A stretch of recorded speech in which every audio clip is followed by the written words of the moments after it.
पापा पापा। हाँ बेटा। मैं निशा से शादी करना चाहता हूँ। क्या? यह शादी नहीं हो सकती? नहीं हो सकती? तो ठीक है, अगर आप मेरी शादी निशा से नहीं करवाना चाहते हैं तो मैं भी आज के बाद आपके घर में नहीं रहूंगा। ठीक है, रहिए आप अपने घर। नहीं बेटा, बेटा नहीं बेटा, मान जाओ बेटा। बेटा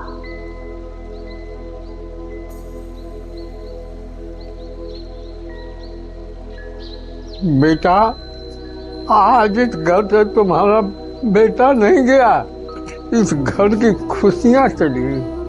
बेटी, मैं अपने बेटे के लिए तुमसे भीख मांग रहा हूँ। तुम मेरा घर टूटने से बचा दो। आपका घर कभी टूटने नहीं दूंगी।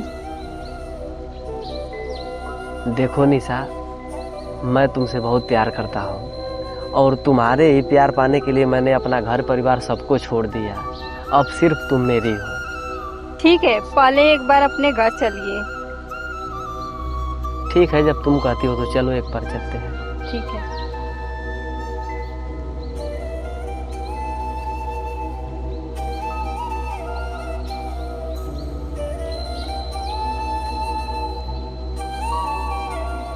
मुझे माफ कर दीजिए अंकल।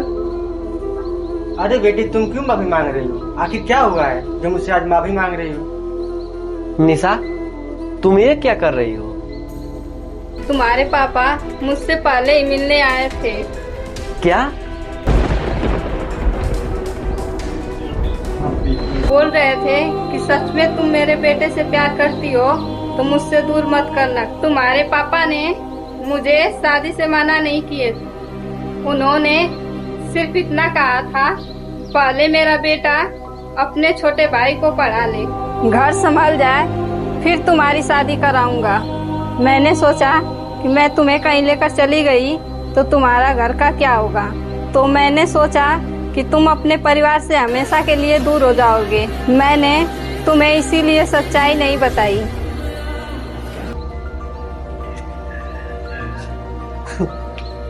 पापा, मुझे माफ कर दीजिए। मैंने आपको गलत समझा। नहीं नहीं बेटा, अगर सुबह का भूला शाम को आ जाए तो उसे भूला नहीं कहते हैं। ठीक है पापा।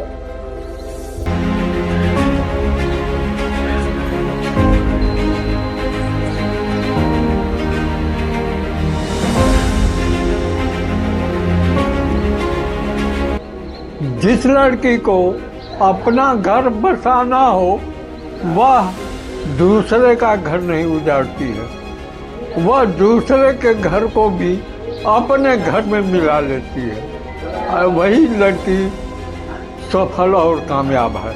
सच्चा प्यार वो नहीं जो दो परिवारों को तोड़ दे, सच्चा प्यार वो है जो दो परिवारों को भी आपस में जोड़ दे।